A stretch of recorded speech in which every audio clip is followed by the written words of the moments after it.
Hi ළමයි. ඔයාලට කොහමද? මොකද්ද? කෑවේ නෑ තව? එහෙනම් ඉතින් කාලා ඉවරලා වතුර එක්කුත් අරගෙන එන්න යන්න මගේ වීඩියෝ එක බලන්න. මොකද මම අද කරන්නේ අපිට කොහොමද අපේම තියෙන ජලය නැවත වතාවක් ලැබෙන්නේ කියලා.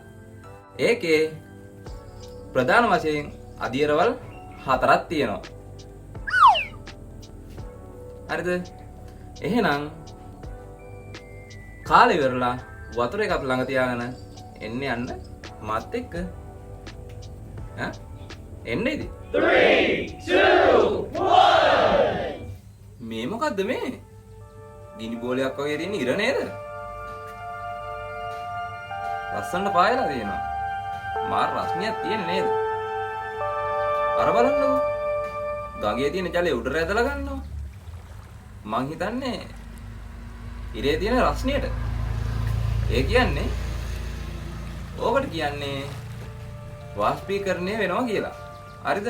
මං අර කියපු අදියරවල 4න් එකක්. ගඟ විතරක් නෙවෙයි වමුණු පොකුණු ආදී වතුරත් ඒකට අයිති වෙනවා. එතකොට මේ මොකද්ද වෙන්නේ? ගස්වල තියෙන වතුර උඩට ඇදලා ගන්නව නේද? ඔයාලා දන්නවද? දෙවෙනි අදියර උත්සේදනය. උත්සේදනය කියන්නේ ගස්වල තියෙන වතුර උඩට ඇදලා ගන්න එකට. එතකොට මේ තියෙන්නේ ඒ ඇදලා ගන්න වතුර ඝනීභවණය වෙලා. ඝනීභවණය වෙලා කියන්නේ අපි දකින වලාකුළු. අවසානට හතරවෙනි අදියර.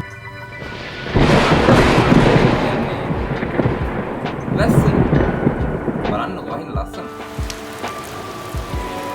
ඒ කියන්නේ අර ඇටිවිච්ච බලාකුළු ගහි බලාකුළු බවට පරිවර්තනය වෙලා දැන් ආයෙම පොළොවට ගඩන් වැටෙනවා. ඒකට අපි කියනවා වර්ෂාව කියලා. ඔයාලට තේරුණාද? දැන් එහෙනම් අර ගත්තු වතුර එක දැක්ක බලන ගමන්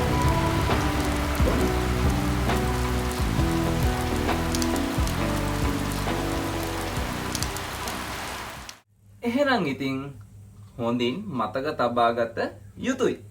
What? එක වාෂ්පීකරණය, දෙක උත්වේදනය, Aha. තුන ඝනීභවණය.